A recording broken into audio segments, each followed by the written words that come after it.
Inter-Southeast Supervisory Union. Are we recording, Christine? Yes, we are recording. Okay. And we're going to start the meeting off with the introduction of Jennifer Hulse. Am I pronouncing it right? Yes. Hi, Hi, Jennifer. I'm Jen Hulse. Hi, please call me Jen. So nice to meet all of you, and thank you for the invite to your board meeting. I am very excited to join your team July 1st. Okay, we are very excited to have you, and we do appreciate you joining us, and so we can put a face to the name. For the majority of us who did not participate in the hiring process, and I believe they did a wonderful job, and then we had Elizabeth Burrow. So thank you. Oh, well, thank you. I'm super excited, and I'm looking forward to coming down and visiting the schools. And Katie has been kind enough to schedule a Google Meet with me, I think next week or the week after, so I can start getting my feet wet and work on my transition from the LNSU to you folks. So I'm really looking forward to it. So you're coming from the Great White North. I did my student teaching in Moortown Elementary. Oh, did you? Yes, yeah. So I'm in Lemoyle North. We're Hyde Park. We're spread out about 25 miles from one end to the other. We're pretty rural. Yeah. But I live in Morrisville. I grew up in Stowe, right next door, and so I'm making my way south, moving to New London, New Hampshire, and I'm a skier, so that works out well. And looking forward to the move. You'll have to get a pass at the Scottney Outdoors. Oh, yes. Yeah. I saw that. I saw that there was a little ski hill. I mean, the season pass is like $150. Oh, no kidding. It's just, it's amazing. And then that's awesome. Okay, thank you. Thank you. Nice to see you, Jen. Nice to see Any you, changes, Christine. additions to the agenda? I don't have any. Goodness, Nancy, you always confuse me, the fact that you're up there and then you're right there. Hop around. Okay, approval of minutes, January 27th.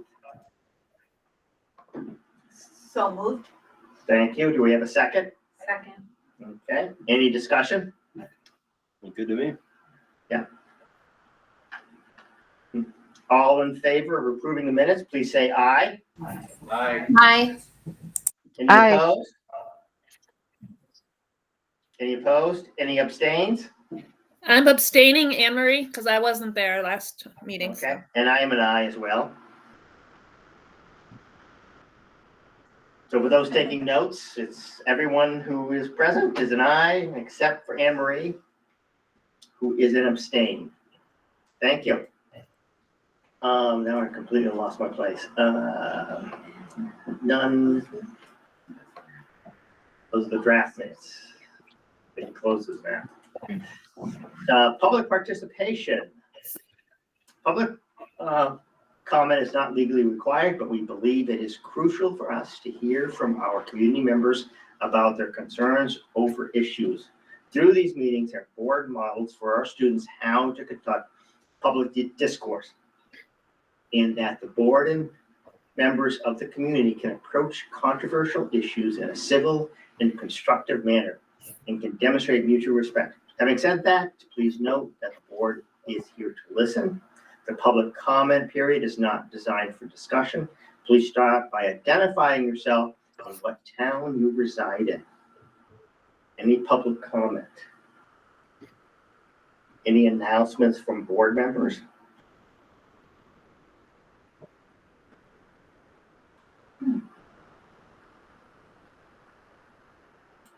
Well, okay. Items for discussion. CIA Director.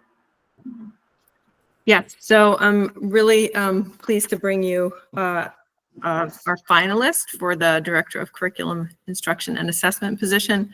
I first want to thank Sarah, who is a rock star and was part of both the special ed director initially.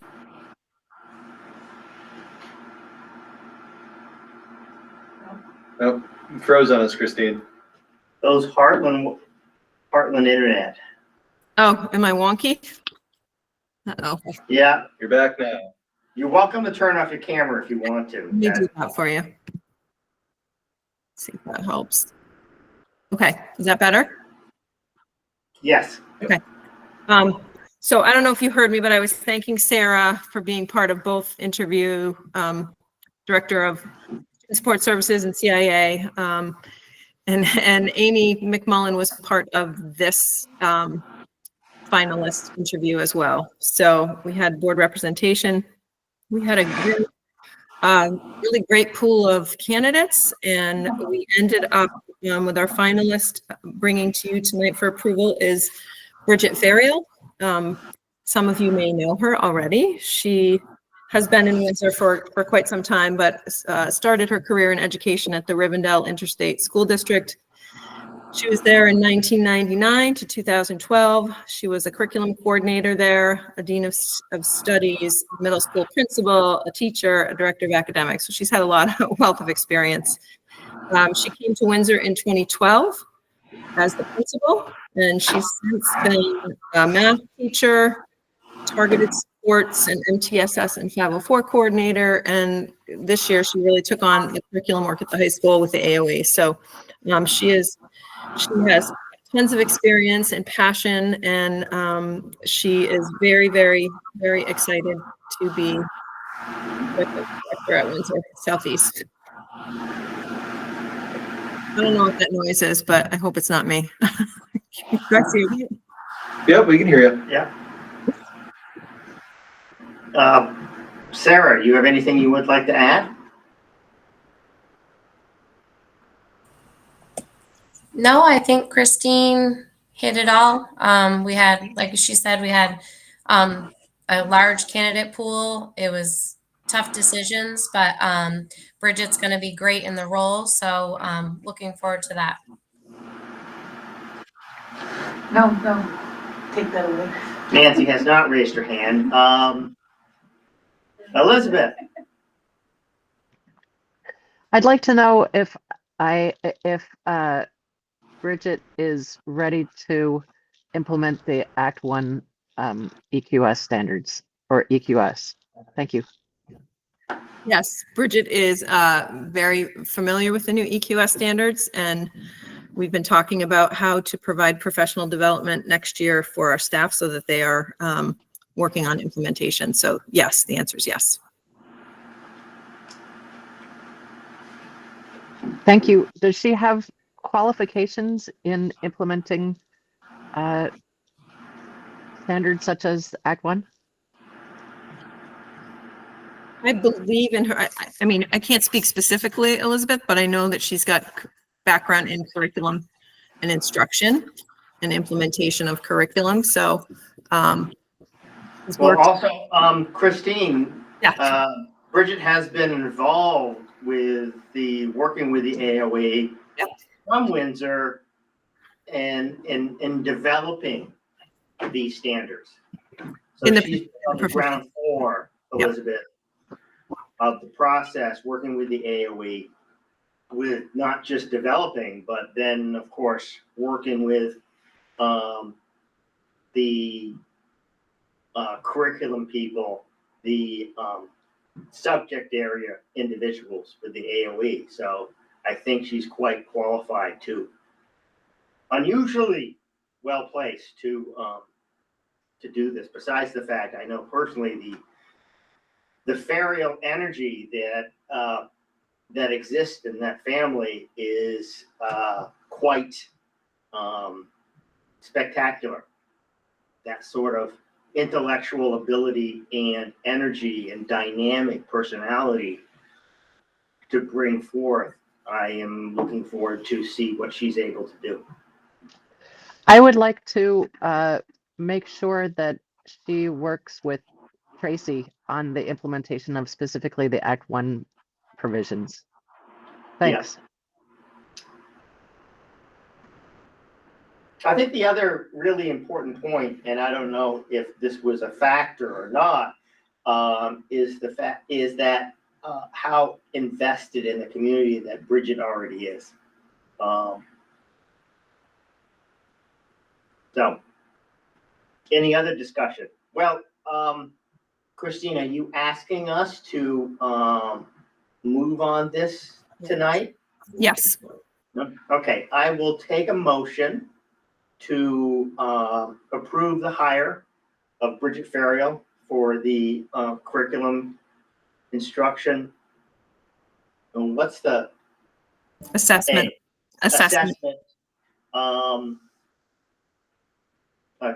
Director? Do I have a motion? So moved. Davis, do I have a second? Second. Okay, Mark, thank you. Any discussion on this? Any further discussion on this?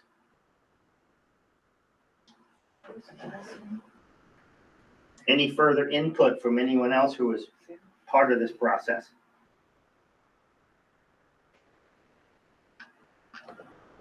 Okay, I will go around the room.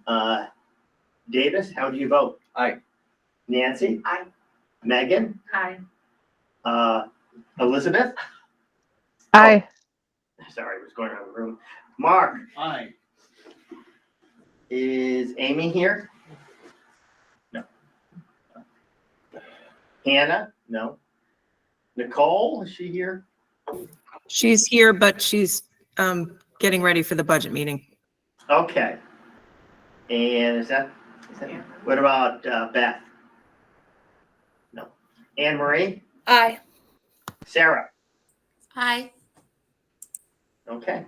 And I'm an aye. Thank you all. FY26 calendar.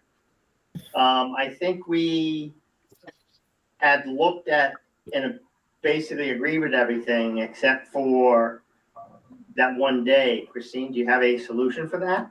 I do. I've been in touch with Hartford. I think the charge was to find a day that aligned with the Hartford calendar. They did approve their calendar about a week and a half ago.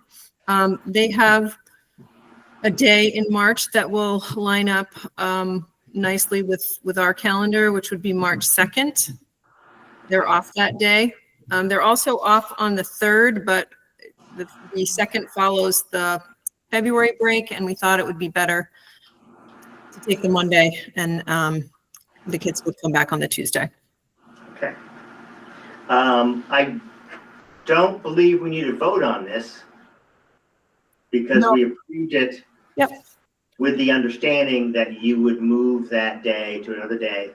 Yes. And you informing us has allowed for that provision. So thank you, Christine, for looking into that. Yep. Little FYI, last week I had to inform the superintendent of Hartford that they were at 174 days. So I don't know how they've solved that issue after they had approved it, but I will let you know. I think they're going probably to the next week. And that was what a couple of the administrators has hinted as the going to the 15th. Understanding, of course, which is a Monday, and that does affect us. Because I don't think we go to the 15th. No, we don't. And so we'll have to keep in mind that Hartford VOTEC students will have probably one extra day to be bussed up to the Yep. tech center. Okay. You got it. Thank you, Christine. You're welcome. And we waltz right into the administrative report. We're Yeah. starting with the superintendent report. We sure can. Let me, And I will continue with my dinner. give me 1 second. Sorry about that. Yes.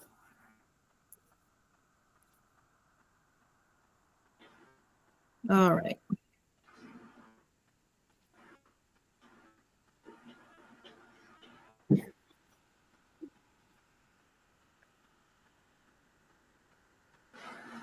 Okay, here it comes. There we go.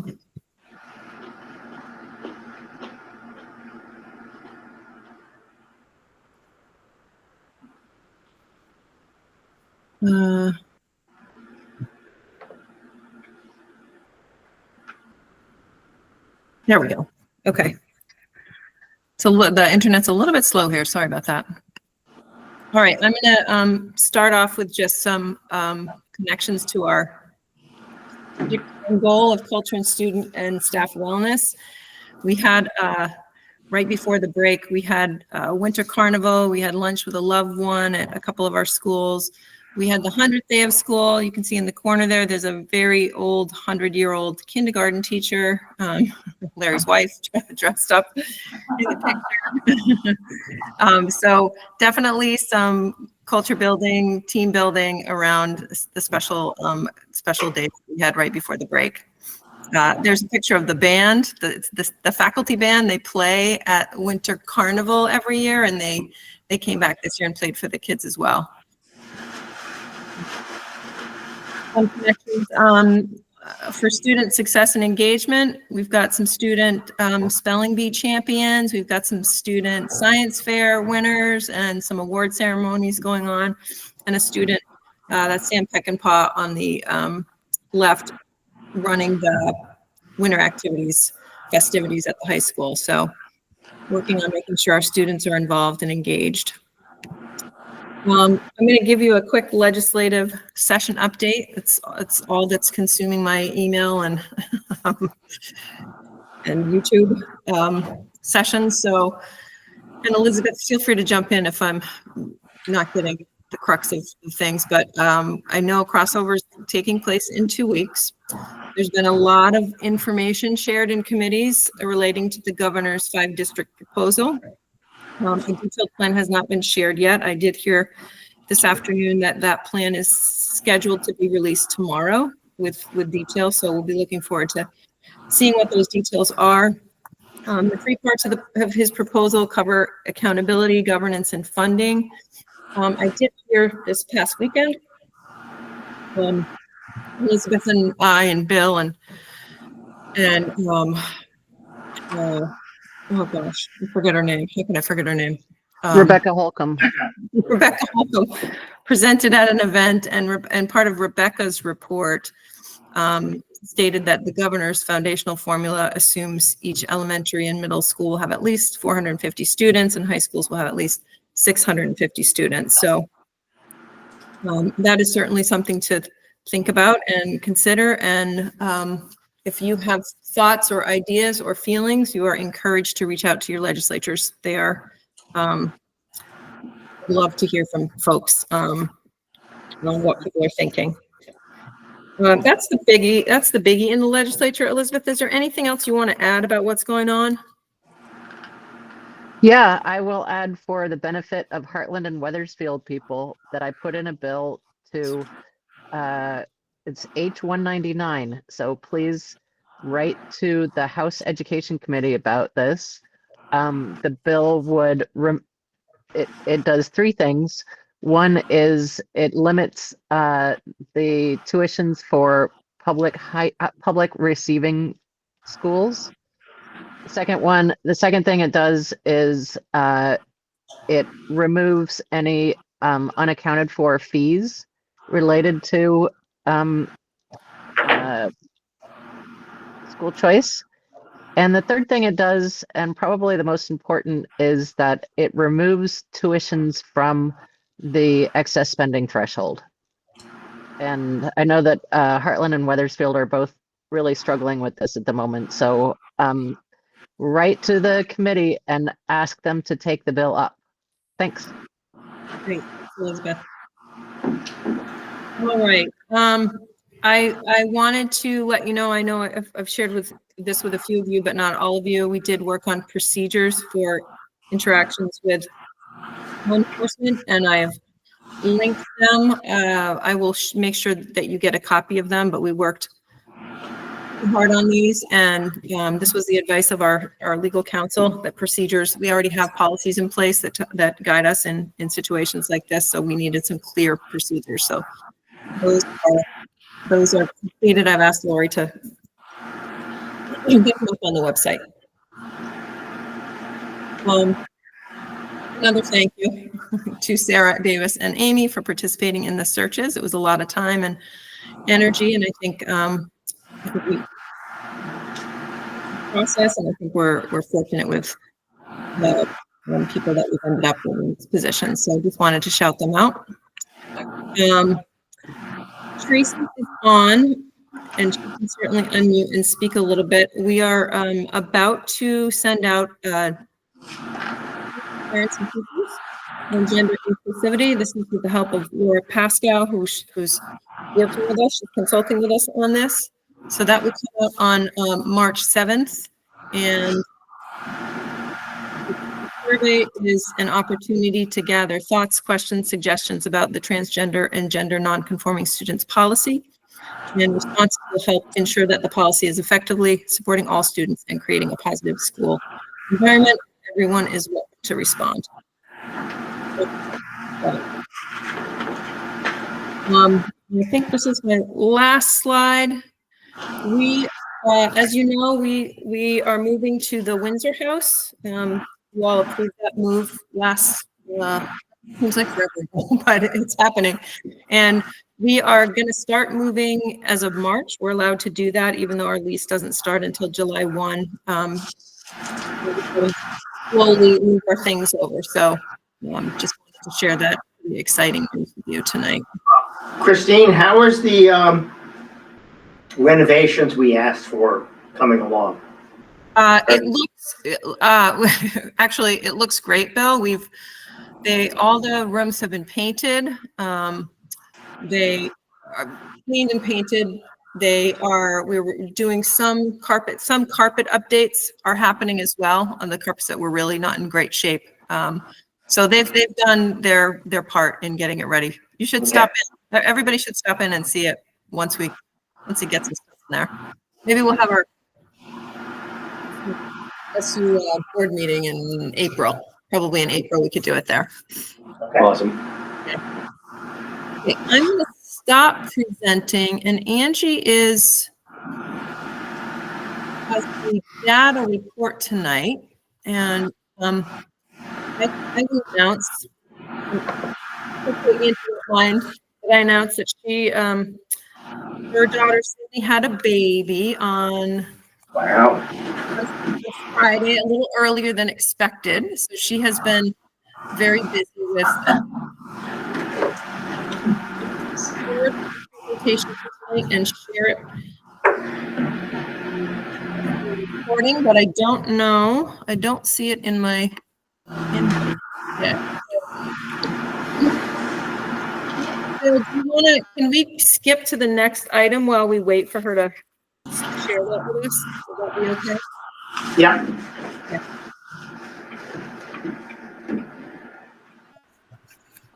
Okay, we're going to move to policy discussion. Yep. And I don't believe I'm going to take any motions here because they're all second and first reading. If anyone has had a chance to read the tobacco prohibition policy and procedure, all this is pretty boilerplate. I've gone through it again. And I've actually gone through the procedure, which is not something we're going to vote on, but it all looks pretty solid to me unless anyone else has. Most of this has to do with update to the changes of the reporting law. Mm-hmm.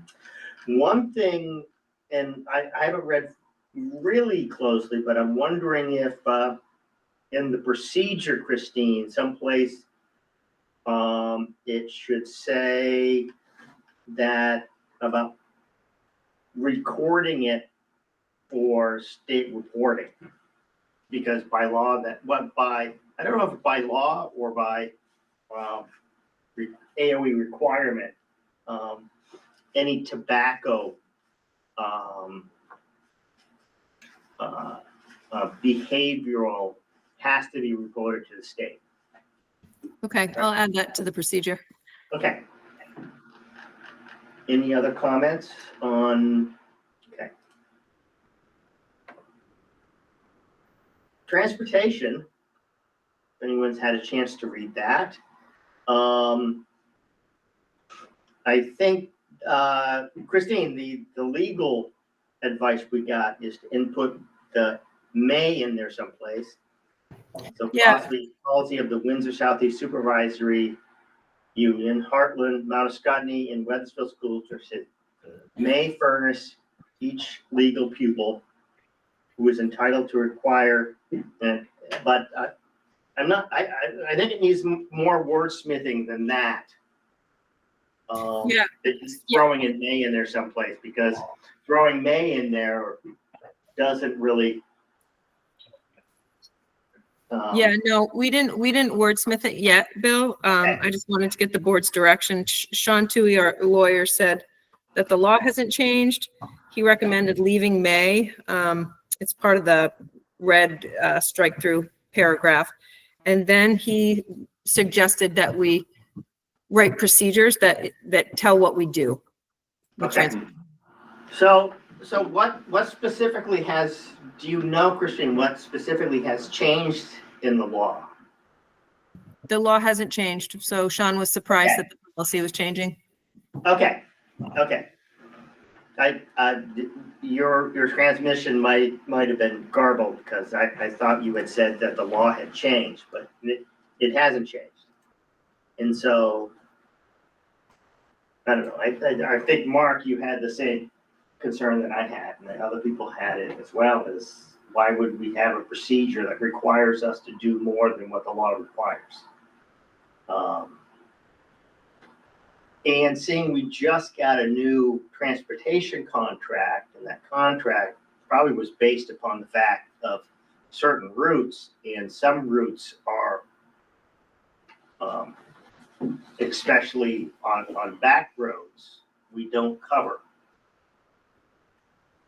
And so that would probably change the expense of transportation if we had to require those bus companies to go on those routes. Also,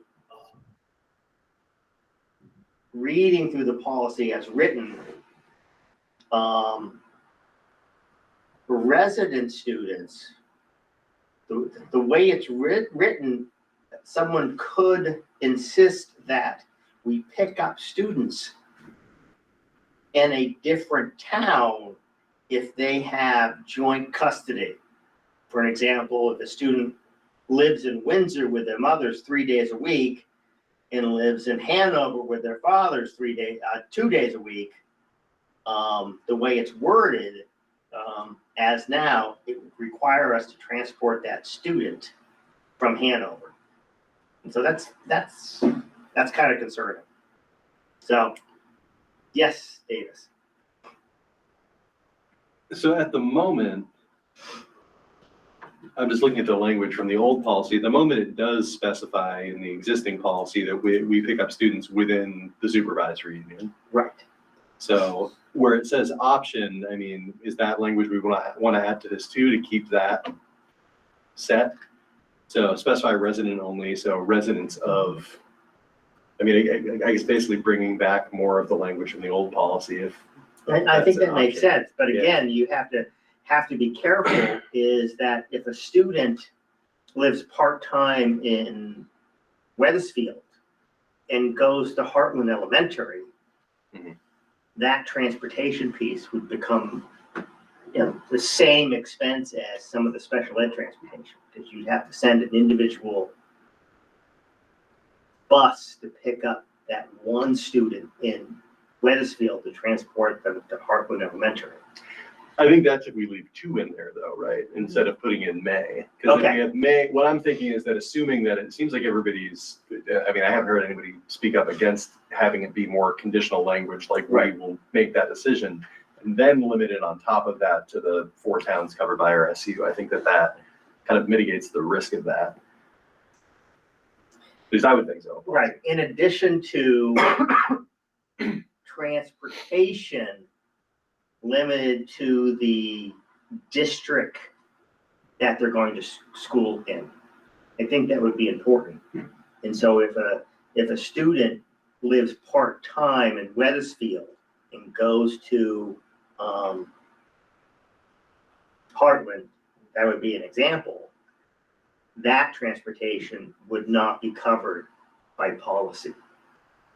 But when the student is actually in Wethersfield, if the student is actually in Heartland, then the policy would cover that. You see my concern? Mhm. I just think this needs a lot of work. And I agree with you, some of the old language covered the concern. I just like to see that within this, within the draft. So do you want me to work on this one? I didn't really touch it. I wanted to get your direction on. Yeah. Okay, we'll work on this one. I guess my concern, and anyone else here could kind of jump in, my concern is unexpected transportation cost coming up because of a new policy.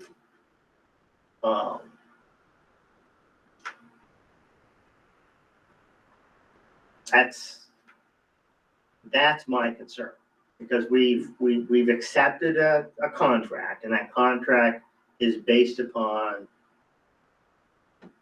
not necessarily current routes, but any significant changes in transportation would add to the expense. And especially if there are individual students that we were forced to transport over long distances because of a policy change. And of course, we can always change the policy, but still.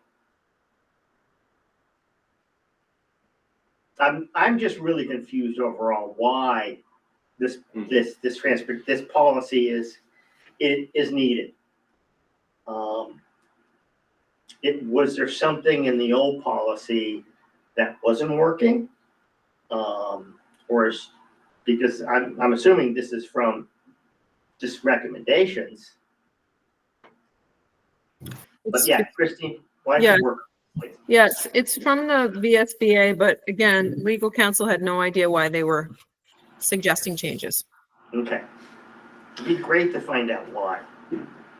Yes, Dave. I guess one last thought here, looking at after the statement of policy, I mean, that it starts to make more sense. And I mean, I love that as a definition section. And then the administrative responsibilities, it doesn't seem like it's any material change from the implementation section of the old language that I kind of just skimmed now. I mean, is it like underthinking it to say that we could just keep the original statement of policy that's been struck out here and then adopt the second half of it?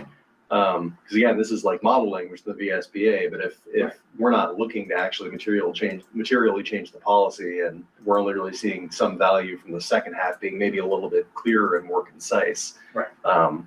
Rather than try to use the new language and squiggle around to make it look like the old language, couldn't we just put the old language there?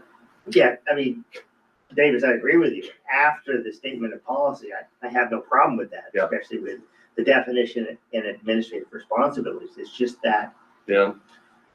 I don't know if it was they're trying to simplify the statement of policy, but the simplified statement of policy is drastically adding responsibilities to the SU.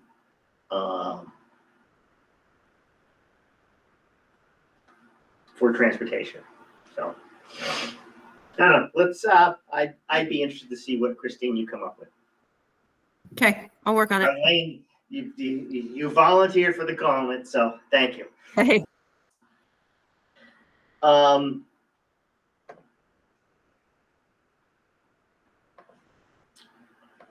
Participation of home study students. And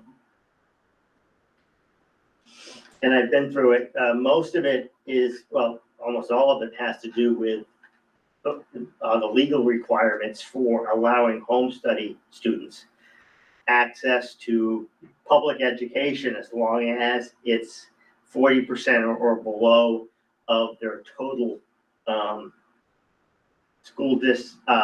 total education experience.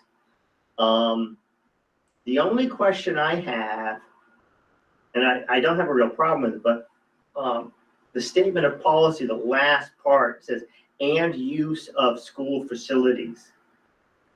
I'm not sure what exactly that means and what it entails. There is a definition. Hmm? There is a definition for school facility. Okay. Just wondering if that helps.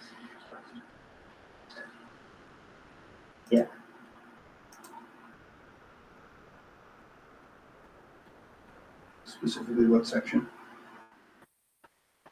Just the use of school facilities. Because their access to school facilities wouldn't be any different than those of a regular student. But it doesn't say that in the statement of policy. But maybe I'm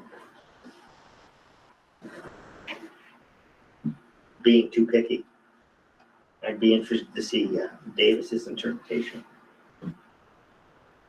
I mean, I think again, it changed it a little bit because the old language here is allowing homesteading students to participate in courses, programs, activities, and services and use of school education materials and equipment.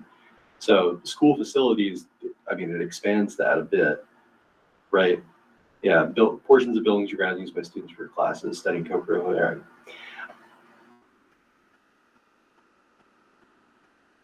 I mean, I guess I'd be interested to hear, Christine, functionally, is that what we're doing anyway with homeschool students? Are there? They come in for curricular, co-curricular, extracurricular activities, and they use the facility while they're there. Yeah. I mean, that's what I would have assumed. I mean, I guess. And I'm not sure we would necessarily need clarity to say that they would have to follow the same procedure. And maybe that would be in a procedure piece that that they would have to follow the same procedure as everyone else for use of facility requests. Yeah, Bill, are you thinking like that they're going to request the facility to do some sort of homeschool activity? Yes. Yeah, okay, I can add that. But I don't think that would really change the statement of policy, but I think if it's in the procedure piece that to use the facility other than that what the students' courses in extracurricular activity entails would require a use of facility application. Does that make sense? Yes, I can add Okay. that. Thank you. All right. More than satisfies me.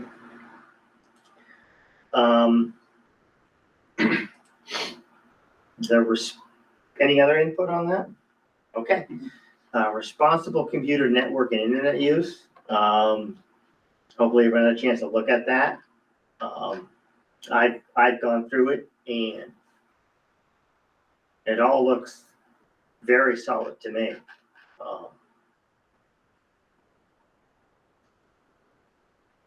And the clarity of it. Yeah, I have no problem with any of it. Does anyone have any other input on this? Okay. Curriculum development and coordination.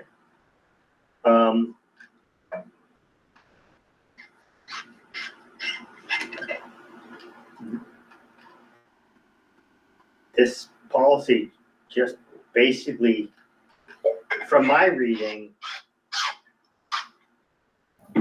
It just added those Yeah. numbers, Bill. That's all Yeah. it did. yeah, that's all it did, which cites the different laws. And I think that's important to know that the policy is basically laying out that the Windsor Southeast Supervisory will follow the letter of the law based upon, I can't remember the act that it does, education quality standards, blah, blah, blah. Okay. Any other comments? Yeah, it seems to be the connecting thread between a lot of these updates is that they Yeah. add, citation. Elizabeth? Thanks, Bill. I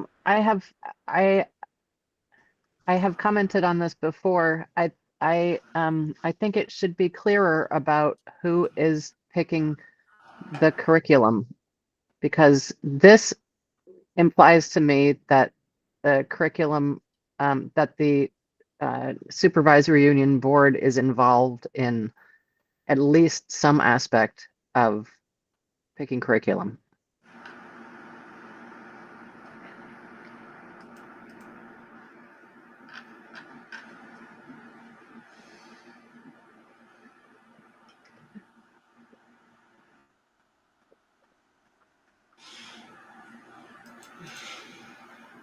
Can you hear me? Yes, yeah, Okay. I'm kind of looking at the procedure, which I didn't read super close. Well, the policy, let's read the first sentence together. The Windsor Southeast Supervisory Union Board shall be responsible for establishing a supervisory union / district-wide curriculum by either developing their curriculum or assisting member school districts to develop it jointly.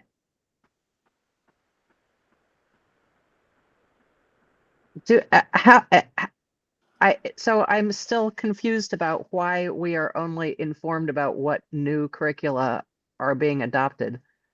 And if there is another type of, if there's something that I'm missing, I don't understand what it is. Thank you.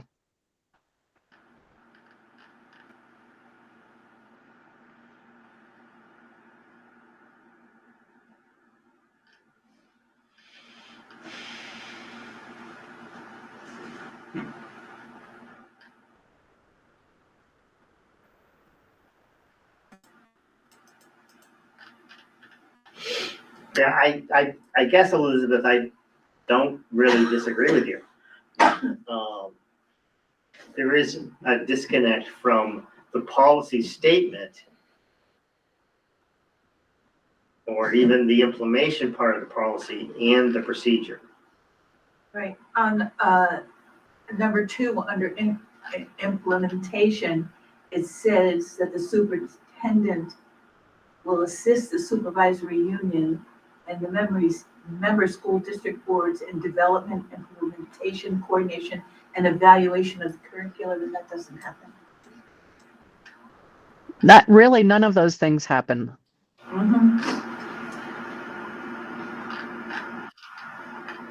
Sarah? I agree with Elizabeth. I think it was her and I, and maybe one other person had brought this up last time when it was brought up, that statement isn't true, but also, is there a point to also mention the actual CIA? Because I feel like there's no mention of that either. It just sounds like Christine and the board would do it, but we, again, like Elizabeth said, we have nothing to do with that. So should there be mention of who's in that position also? Yeah. I mean, and I have to admit,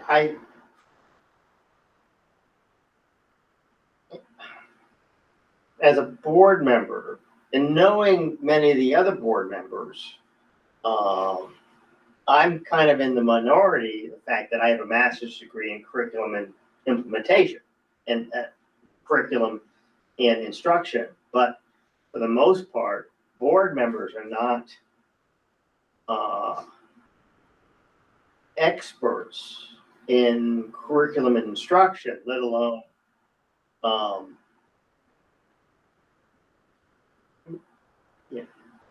standards and the implementation piece. But reading the policy,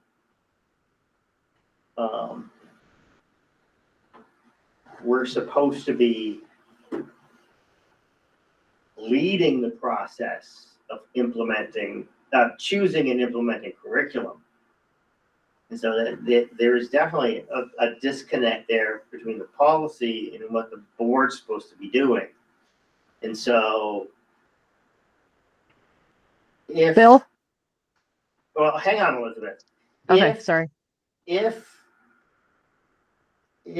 we're going to be responsible for it, and the superintendent and the CIA is going to informing the board based upon the way the policy is written, I'd have to say it would require board approval at a minimum.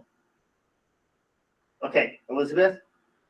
That is exactly right, Bill. And we have had that happen in the past. That's Yeah. what is perplexing to me, that we have had previous curriculum coordinators or directors who did bring the potential curricula to the board and showed the board each one of them.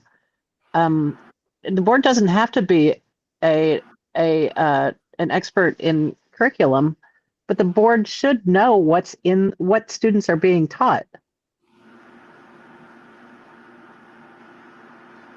Well, Elizabeth, there's in that statement alone, there's a bit of a disconnect. Or no, I don't think there's a disconnect. It's just that I think the response in the inform the board piece, it would be the responsibility of the administration and the CIA to inform the board for their so that they are able to knowledgeably approve or not approve the curriculum change. That is really my whole point. My whole point Yes. is that the board should be approving before the curriculum is chosen. Yeah. And And implemented. I've made clear, Elizabeth, I don't disagree with you. Amy. Thank you. And I support Elizabeth. In the past, when we were changing the ELA curriculum and the math curriculum, it was brought to the SU board. What was used at that point had been piloted at one or two of the schools just to see how things were going. And when it was shown, then it was brought to the board, and we heard from teachers who were pro as well as con to approving the particular curriculum. I think it is the board's responsibility to create a structure that allows administrators to create and put together curriculum in order to present to us, and we then approve it. And so I'm not gonna, what I'm gonna say, Amy and Elizabeth, is not pushing back on what you're saying. But I think it'd be important within the procedure, as well as for board members to understand that if the board is going to engage at this level, we have to be willing to input the time to review the material, either prior or post administration presentation. So it's going to require board members to be more involved. And I think that is absolutely a positive thing. Elizabeth. In the past, we have not even been able to review the curriculum that has been, or not in the past. The curricula that were recently adopted, we were not even able to review the whole of the curriculum. And we are the link between the administration and the community. We are elected members of the community, and it is our responsibility to know and be able to tell the community what's being taught in our schools. Yeah. Christine. Yeah, I want to just share, I agree. I think the board should approve the curriculum. I think we should change the wording in this.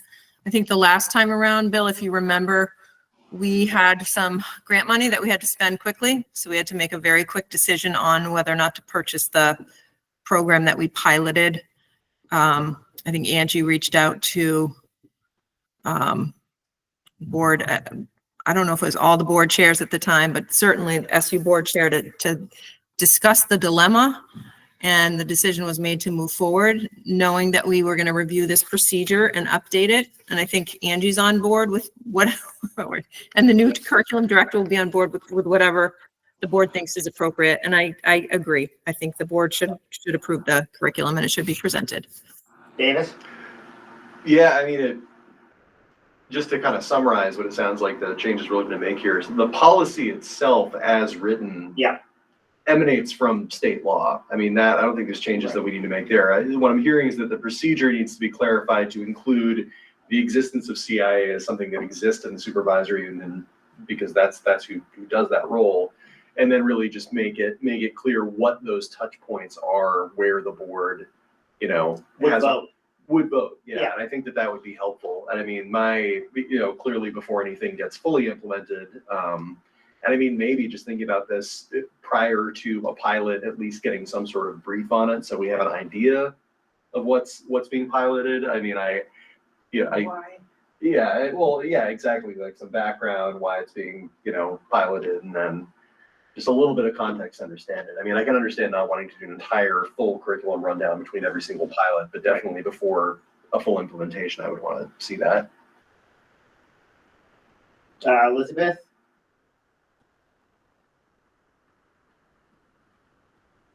Thank you. I understand what happened last time, Christine, but I don't think it's right. It should have been run by the board, and the board should have at least had access to what was in the curriculum.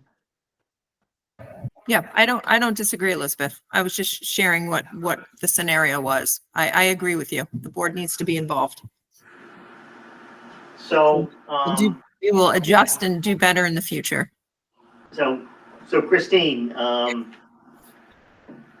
Yes. I agree completely with Davis. I think the policy itself is fine. Okay. And I think next meeting, we could probably approve the policy, but I think it would be advantageous to update the procedure. Yep. For us to kind of take a look at that. I can do that for sure. While I have the floor, Larry and I are going to have to go up to the budget hearing. Okay. I'm going to keep recording, but obviously I'm not going to be paying attention. I'm sorry. So I just wanted to let you know the next one, the capitalization is just a change in federal law. So that's updated for that. From $5,000 to $10,000. That's all. From $5,000 to $10,000. The threshold goes from $5,000 to $10,000. Christine, the only concern is executive session. Do we need one tonight? I believe so, yeah. If you look at Yes. Yep, that's right. And also, aren't we going to do the hate action? Yes, Are we you've gonna got discuss that. Yeah. You've got that. I sent it to you electronically, and Lori has physical copies for anybody who is there. And is there someone here who could, possibly a principal, that could, or I'm assuming this is an SU employee. yes. Is Katie going to? Let me take it, Christine. Tracy, you can do it. Okay. I'm So good Tracy, with that. thank you, Tracy. I was going to suggest you, but volunteer. So Okay. Tracy can go into executive session with you. Okay. Tracy, could you please record who motions to come out and what time you come out? Just take note of it. Yeah. Yes, I will do that. Thank you. Thank you. You're welcome. And, Okay. last thing, Bill. Angie has emailed her recording of the data report, which I forwarded to you. Do you think that you could bring up your screen and present for me? I'm not actually in the meeting, but I can. If you Davis? send it to me, I can do it, Elizabeth. Send it to Davis, Christine. I'll send it to Davis. Okay, thank you. Okay. Have fun, Christine. Have the best time ever. So if I Yeah, can, we're gonna try. is there any way we can just add the position into the first line of the policy as being the intermediary between the board and the adoption process and the curriculum, just as far as identifying that individual in that policy statement to begin with. All the touch points and everything else can be laid out in the procedure. But I feel like still the way it's worded, unless we change the wording in the policy to identify the intermediary, we're still in the same position. Don't you think that should be in the implementation part of the policy? Not necessarily in the policy itself, but not in the policy statement. I don't know why that doesn't say policy statement there. Because the policy statement is pretty clear, but I agree with you in the implementation piece. There should be something I mean, that, where it goes, I'm certainly willing to defer to you. Yeah. on, but I feel like it needs to be in there somewhere. no, I agree with you. And then the rest of it can be hashed out in Yeah. procedure. And yeah, no, I agree with you because in the implementation piece, it really is the responsibility of the curriculum coordinator to inform the board and communicate with the board. So yeah, I will email Christine that or about adding that to Davis. So it looks like, Mark, if we were to put that in, that would be under implementation 2, the superintendent shall, and then I think you would insert it right under assist the, Curriculum coordinator, Yeah. whatever. and other members of the supervisory union. Yeah. Like just in that spot to clarify, we have this role, we have this department, and other members of the SU as needed, and then the rest of it. Yeah. Yeah. I think it's a good And, idea. and I think that clarifies it enough. Yep.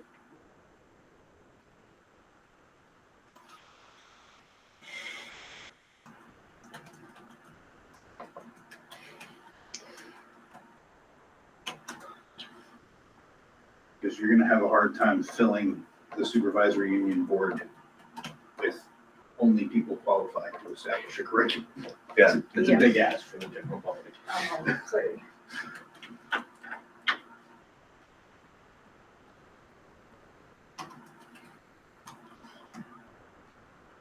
It's not, it's CAI, CIA? Mhm. Okay. Yep.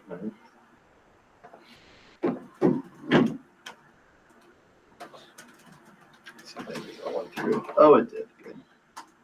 I'm putting in a message to gain access, so that's sort of the only way I don't have comment rights. Okay.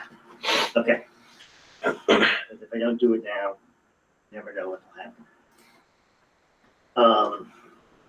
Okay. Capitalization assets, and so I mean, basically all we're doing is changing the amount. Mhm.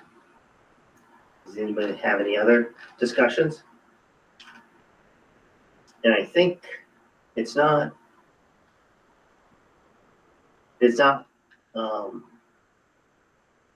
read it out, but it's under, I believe it's 2 administrative responsibilities, number 2, part 3, section A, a value of $10,000, individual component value, and 1 year of useful life. I think that's just that $10,000 difference is the only change in this policy. Okay. Hate discussion.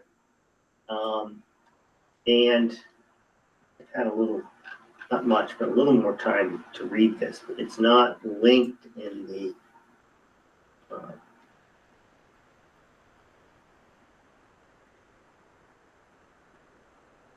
But it's in our email. it's in the email.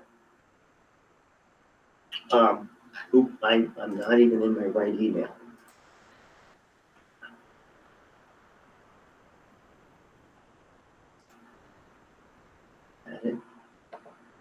Yeah, okay. But I have read through it, and again, I don't have comment rights.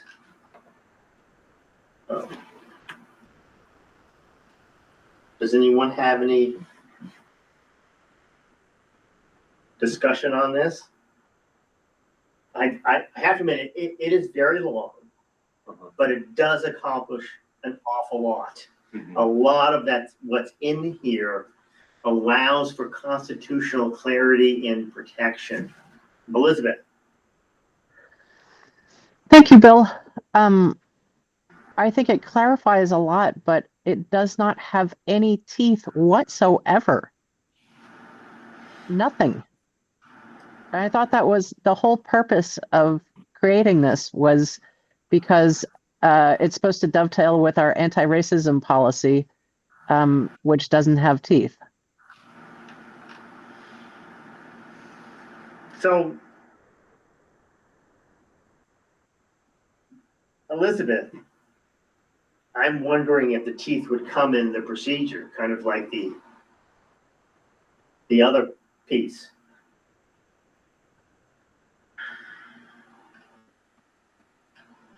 And I'm not discounting what you're saying. There has to be, but within this policy, what it does is it creates the ability to look at each situation separately, because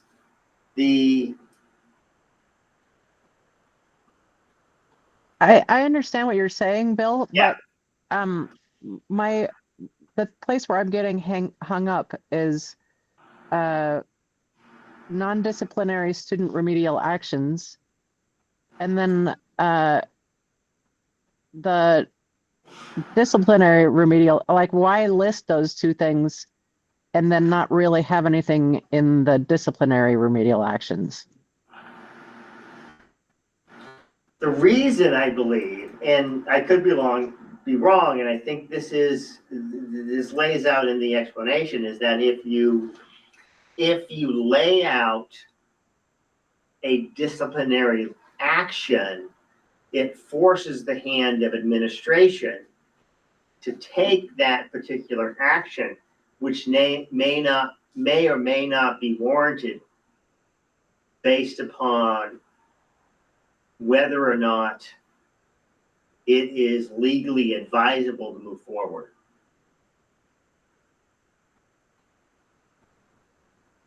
And basically, I'm just kind of, that is a legal mumbo jumbo way to say I agree with you, but I'm not sure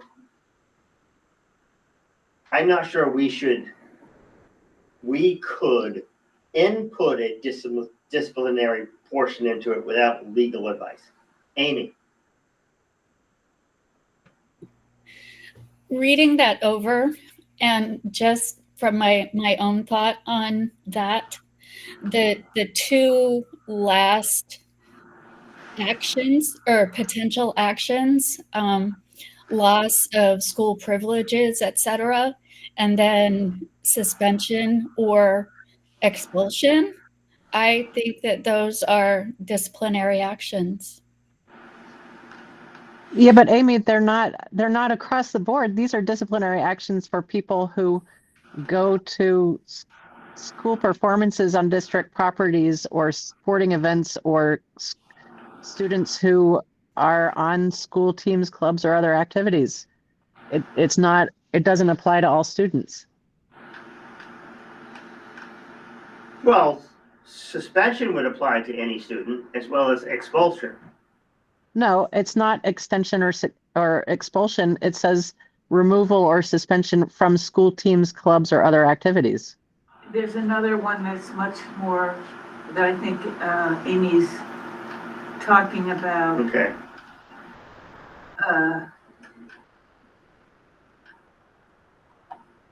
I don't know where, under this disciplinary remedial actions, the second paragraph is detention, suspension, or expulsion. Addition, okay, go ahead. Additionally, is that what you're saying? Additionally, yeah, for an act of hate, and that sounds like that's it doesn't limit to where you are, just you had to act of hate. Additionally, detention, suspension, or expulsion may only be imposed by the district for an act of hate where that the student's conduct constitutes an act of hate. And so, yeah, so this portion prior to imposition of discipline, where it says additionally detention, suspension, or expulsion, that's not from a school activity. That is from school. Right. And it's under disciplinary remedial actions. And I think that's different from the non-disciplinary remedial actions.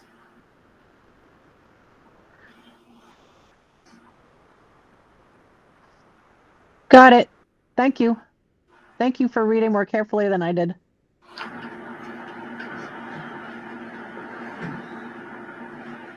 You know, I just want to throw in there too. I mean, I think that that's in there, and you know,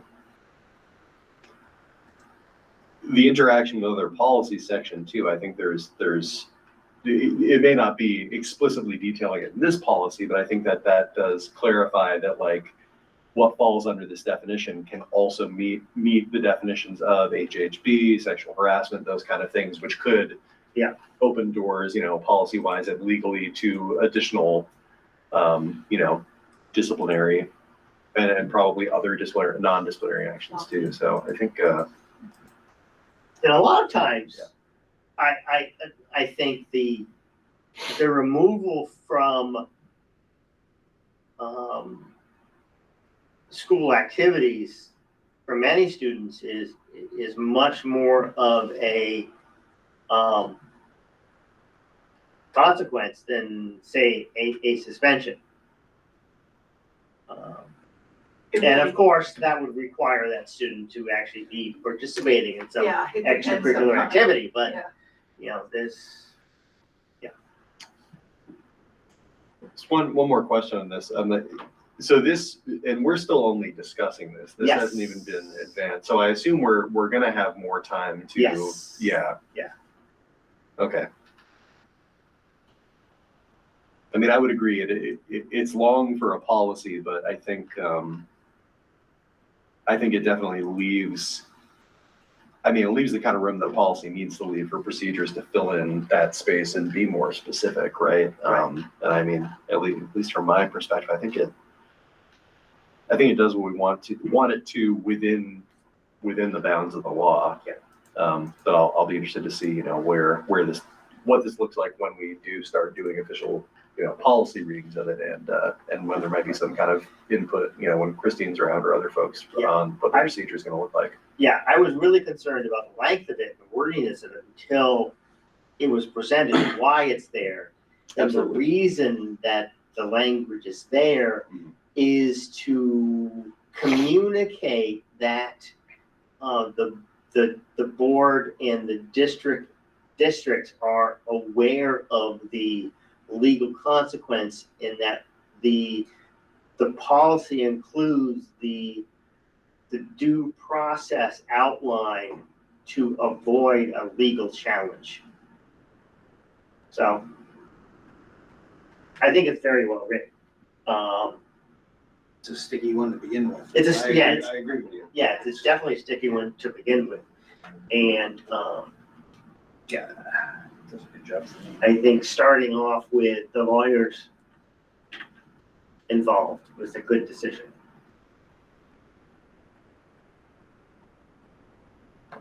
Any other discussion on this?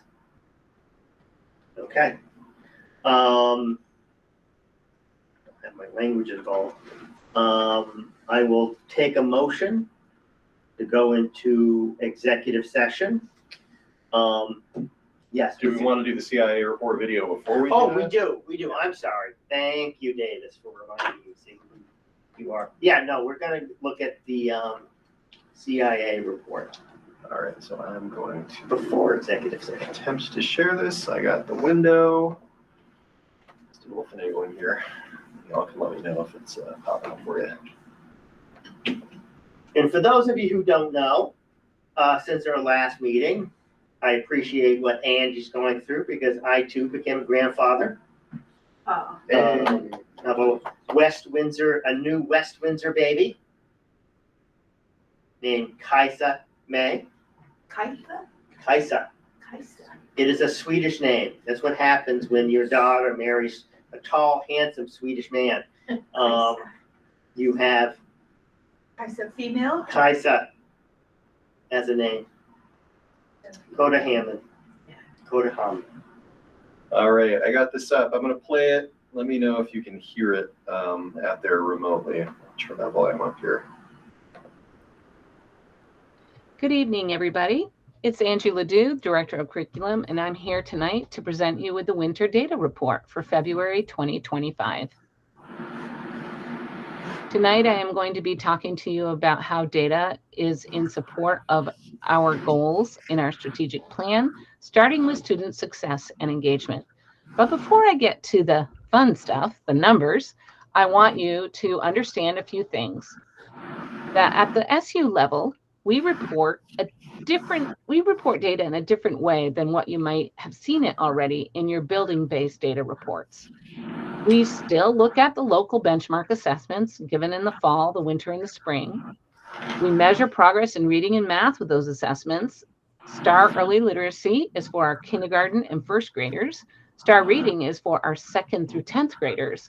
STAR Math is for our kindergarten through 10th graders, but in the winter, it's only through 8th grade because our 9th and 10th graders are taking the PSAT. At the SU level, though, we focus on a year-to-year comparison. So we're looking at winter 2024 and winter 2025. The reason that we do this is because we want to look at the overall progress and retention of our students in the math and language arts curriculum from one year to the next. This is only 1 year to the next for this year, but next year it'll be looking at the data for 2 years and 3 years, etc. This also helps us understand if we are making the impact with our curriculum on student learning that we hope to see. We also can evaluate our programs and look at where we need to provide resources and change our policies or instructional strategies. Within the year comparisons are very important as well. Those help us look more at an individual student or a cohort of students, a group of students, at their progress from one session, testing window session, to the next. It helps us to give interventions for students who may be struggling or who are exceeding expectations. It also helps us make any instructional adjustments and helps us inform next year's teachers when we give that spring test. So the year-to-year comparisons may not be comparing the same group of students from year to year. Obviously, if I am looking at 9th through 10th grade data for 2024, those 10th graders have moved on in 2025, and they are no longer the 10th graders that we are looking at the data for. Because we're not comparing the same group of students from year to year, we're able to see how our curriculum is holding up across grade levels. We're going to start tonight's report with STAR Reading in grades 2 through 8. In the winter of 2024, 57% or 305 out of 529 of our students in grades 2 through 8 achieved above or meets proficiency on the STAR Reading assessment. So we're really focusing on these first 2 sets of bar graphs. These are from left to right. Level 4 is above proficiency and level 3 is meets proficiency. What we want to do is see these numbers increase over time, or what we want to see is to see these numbers increase over time. So in the winter of 2025, 59% or 337 out of 580 students in grades 2 through 8 achieved above or meets proficiency in the STAR Reading assessment. That 2% difference from one year to the next represents 32 students. I thought that number might help you anchor in what that change actually means across the number of students who took the assessment. Now, that difference in the number of students from year to year could mean a variety of things, not just that those are students who've moved out of our system. They could be that for a variety of reasons, those students didn't take the assessment. Now, looking at the math assessment grades data in grades K through 8, in winter 24, 41% or 254 out of 626 students were at or above in the STAR math assessment. And in 2025, 42% or 372 out of 696. You can see there a big difference. 70 more students took this assessment in 25 than did in 24. That achieved above or meets proficiency in the STAR math. That 1% increase represents 118 students. So you can see how the total number of students can vary quite differently across year to year based on the percentages. Excuse me. In grades 9 through 10, in the winter of 24, 49% or 45 out of 91 of the students achieved proficiency and or above. And in 2025, 55% or 52 out of 94 students in grades 9 through 10 were at above or meeting proficiency in the STAR math assessment. That 6% increase represents only 7 students.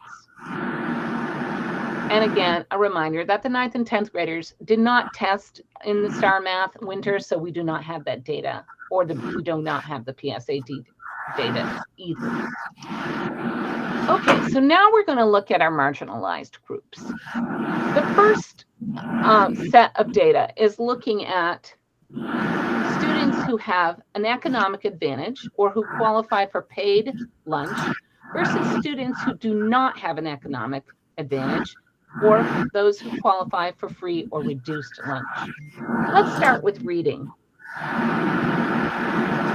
In winter 2024, 63% or 224 out of 358 students in grades 2 through 10 who qualified for paid lunch met or exceeded the STAR reading proficiency.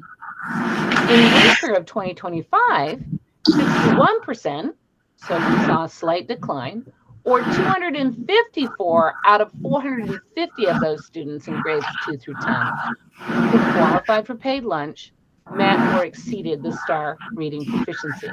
That 2% decrease from 24 rather to 25 represents an increase of 30 students. So it's because we're looking at percentages. The group was bigger who tested in 25. So it would make sense that even though we saw a decrease, that still represents 30 students who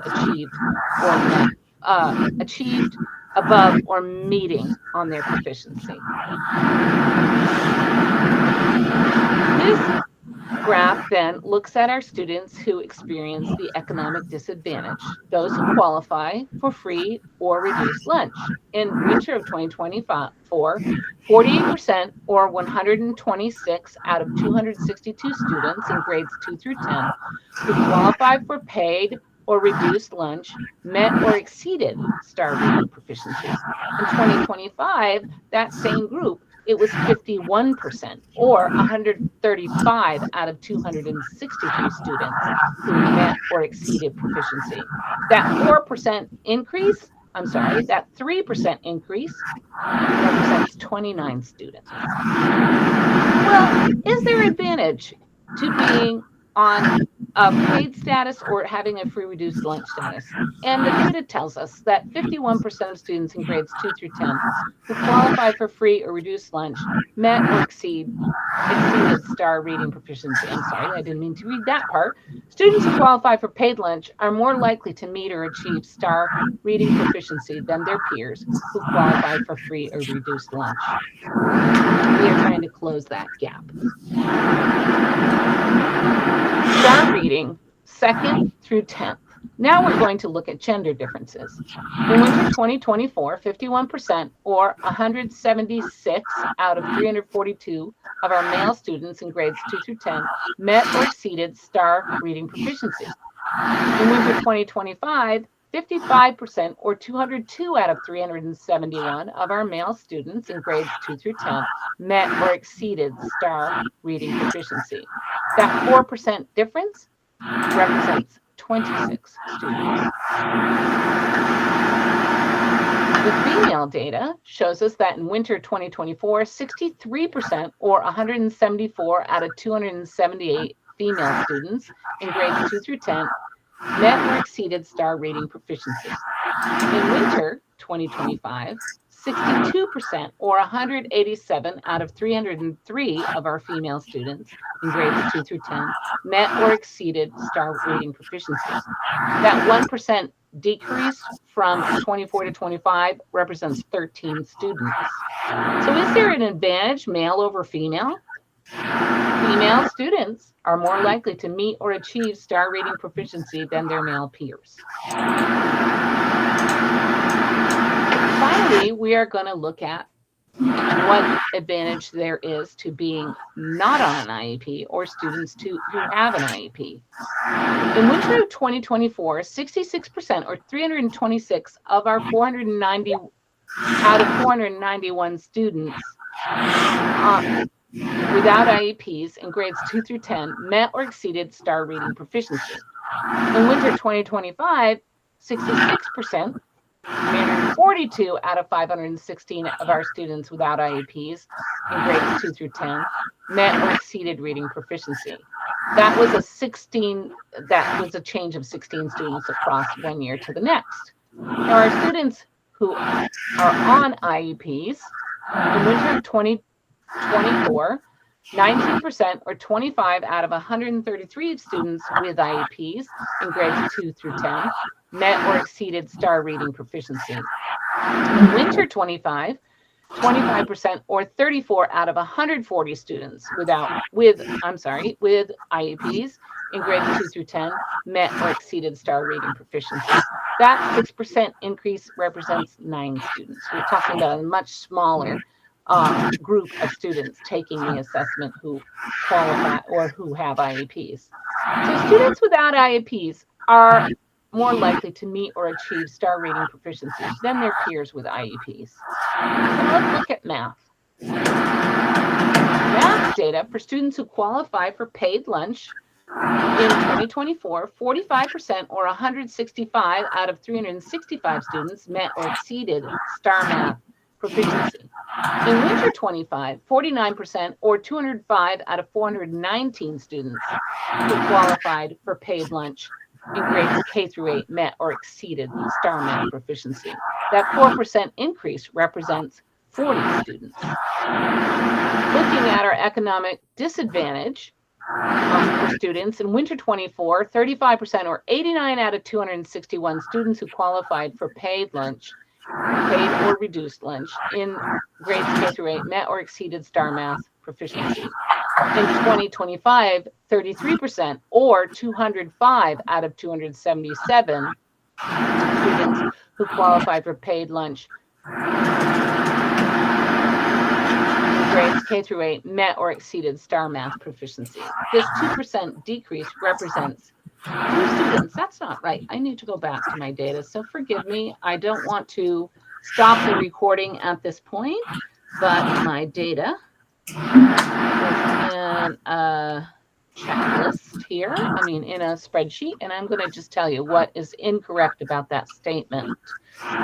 So pre-reduced lunch, we had 89 out of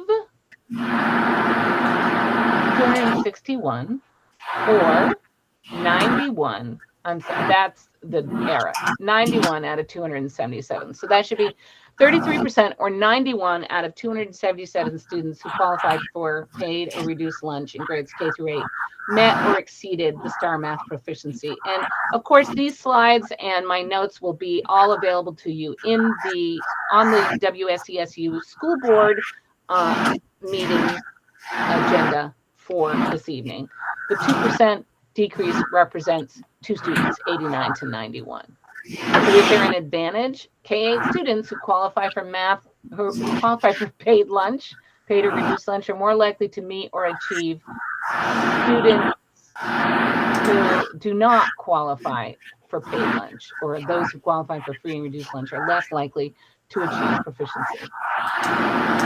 Finally, let's look at male and female data for math. In winter 24, 42% or 148 out of 351 male students in grades K through 8 met or exceeded STAR math proficiency. In 25, 45% or 178 out of 391 male students met or exceeded STAR math proficiency. That 3% increase represents 30 students. Looking at our females, in winter 24, 38% or 106 out of 275 female students in grades K through 8 met or exceeded STAR math proficiency. And in winter 25, 39% or 118 out of 305 female students in grades K through 8 met or exceeded STAR math proficiency. That 1% increase represents 12 students. So who has the advantage when it comes to math proficiency? Male students are slightly more advantaged than female students, according to this data. Looking at our students who do not qualify for an IEP, in winter of 2024, 47% or 227 out of 490 students without IEPs in grades K through 8 met or exceeded STAR math proficiency. In winter 2025, 49% or 258 out of 524 students without IEPs in grades K through 8 met or exceeded STAR math proficiency. That 2% increase represents 31 students. Now, for our students who qualify for IEPs, in 24, 18% or 27 out of 147 in grades K through 8 met or exceeded STAR math proficiency.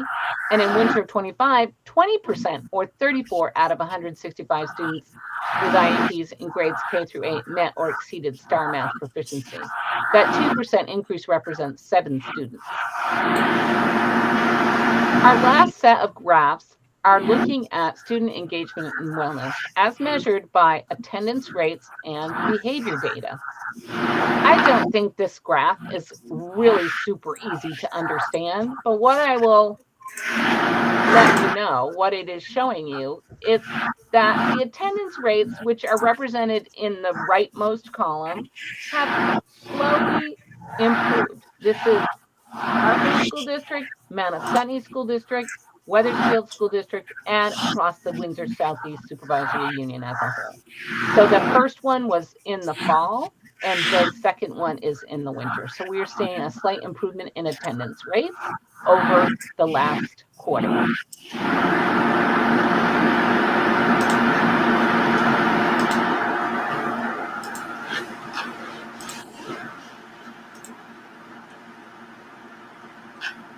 Oh, I'm sorry, I went backward.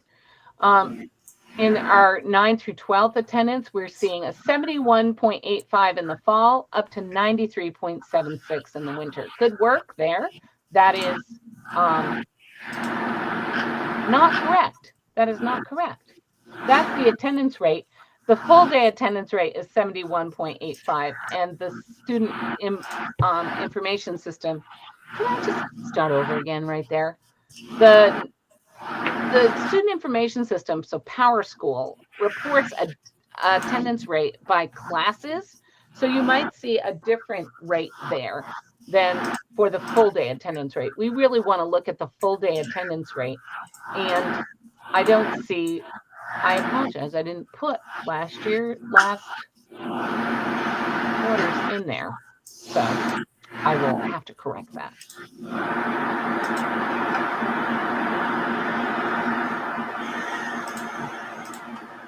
Okay, in our behavior data, culture and wellness data, our behavior data is, minor behavior data is showing a decrease. Now, we're not all the way through February when this was taken last week, but it's showing a decrease, a significant decrease of 330 last February around this same time to 87 decrease in minor behavior reports. Now, that could be explained. Is there truly less minor behavior, or are staff not reporting minor behaviors because their tolerance for minor behaviors has increased? These are some of the questions this data would raise if we were going to dig into it deeper. Major behaviors, again, we see a significant decrease from February 24 to February 25, and I'm going to try to see, it's like 120, that point up there, to 80.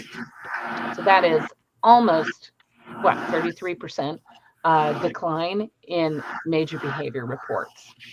So if you want some additional information, Patty Gray, our curriculum and instruction specialist, included a little fall to winter look at our reading benchmark scores. So that is there for you if you want to take a look.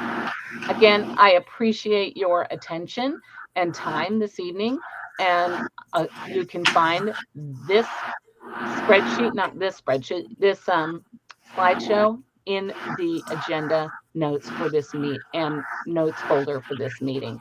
Thank you so much. And I'm sorry for some of the clunkiness of this report. If you have any questions, you can reach out to me, Ailadu at WSESU.net. Thank you very much and have a good evening. All right. So that's that. Stop sharing there.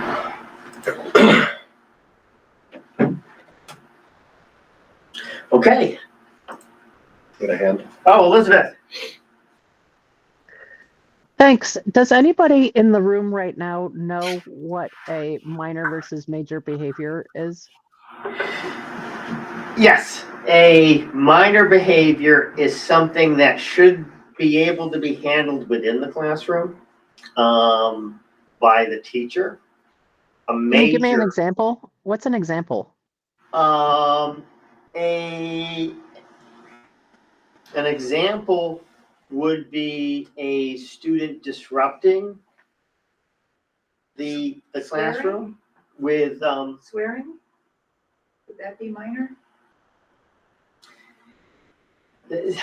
That's the issue is whether or not I think by definition a major disrupts the educational flow. Tracy might be able to better describe. Can I help, Phil? Yes. When Tracy, hi Tracy. Tracy Price, you are muted. Do you want to jump in? It really depends on, until Tracy unsmooths, it really depends on how the individual school district define it. But a major disrupts the educational environment. Phil, can you hear me? Yeah, Tracy Thompson, I can This hear is you. Tracy Thompson, sorry. Yes, We have a lot of I can Tracys. hear Tracy Price. I don't have it in front of me, but we have a behavior matrix that we use, and Yes. in each category in the matrix, which is broken down by grade level clusters, we identify major and minor behaviors based on descriptions of events, the age of the child, and it kind of guides us to the actions that we might take. And Elizabeth, I don't have it in front of me, but it is a document that we could show you that would show how we identify in all areas what is major and what is minor based on their age. Now, for I'd really love to see that. yeah, for state reporting, There it is. At Hartford, one of the definitions is if it's a state reported event, would automatically make it a major. And that would be anything with a weapon, any sort of physical contact, fighting, for an example, tobacco use, harassment, bullying, those all would be majors. But Bill, if you Davis look has at some put our definitions, document. Davis has put our document in the chat. but in some definitions, and this is just Hartford, you could have disruption as a minor and a major, and the difference would be,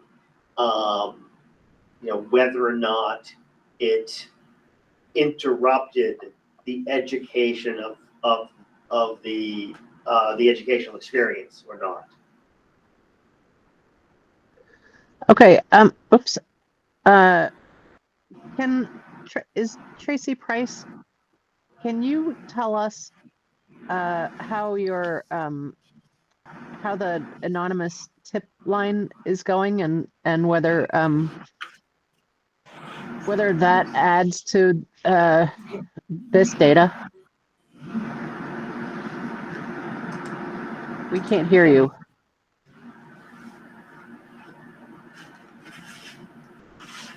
No. Darn it.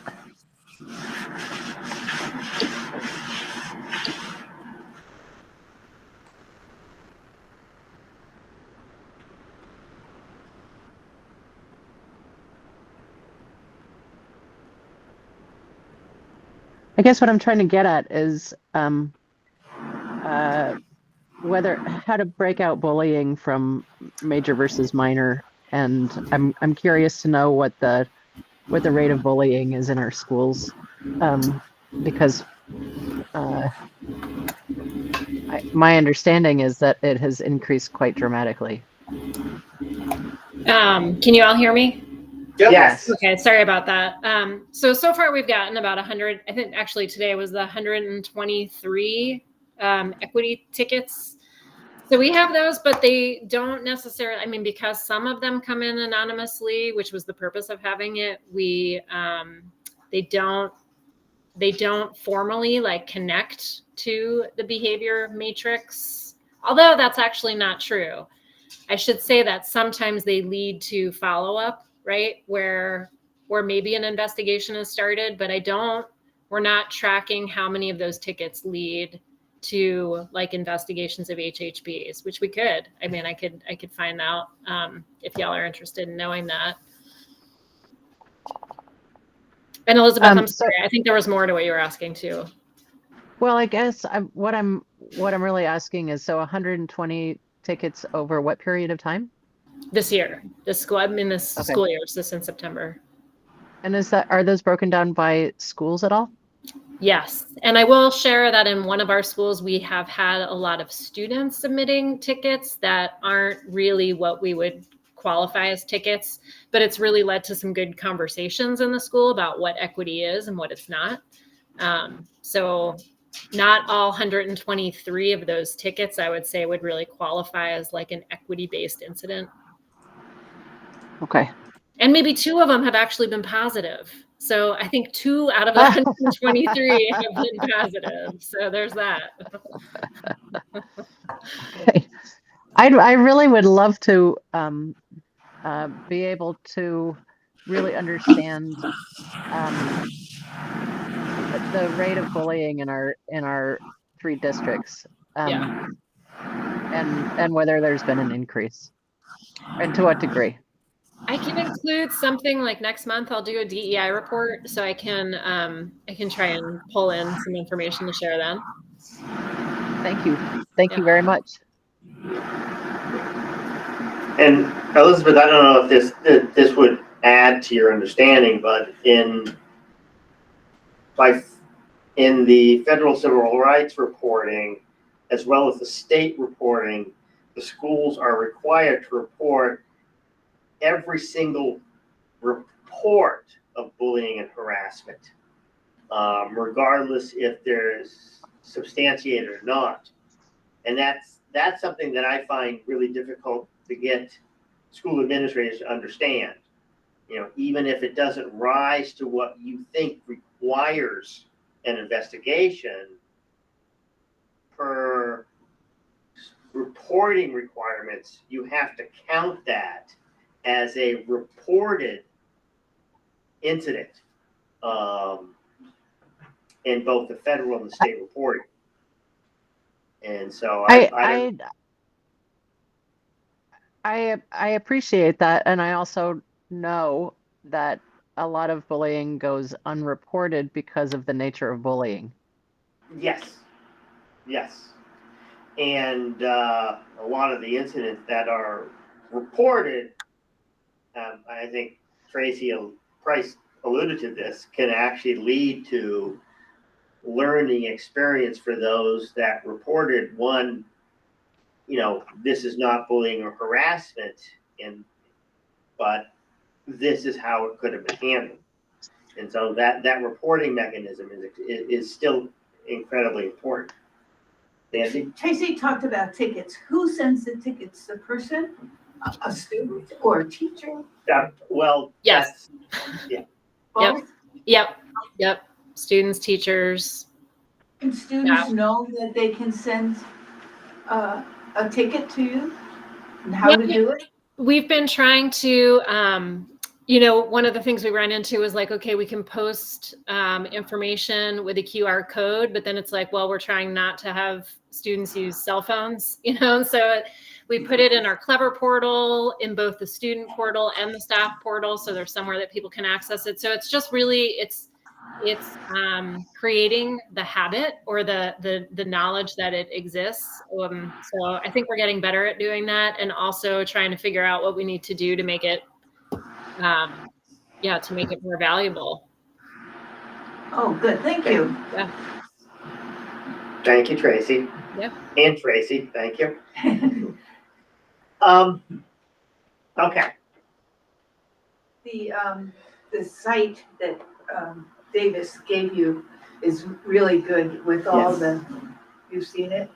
Yeah, Yeah. it's extremely helpful to lay out what staff have discussed and created in a major minor output, because it clarifies and creates consistency, not just in reporting, but also an understanding of how things should be handled. Yes. Okay. Executive session. I will take a motion to go into executive session under 1 VSA section 313, discussion from staff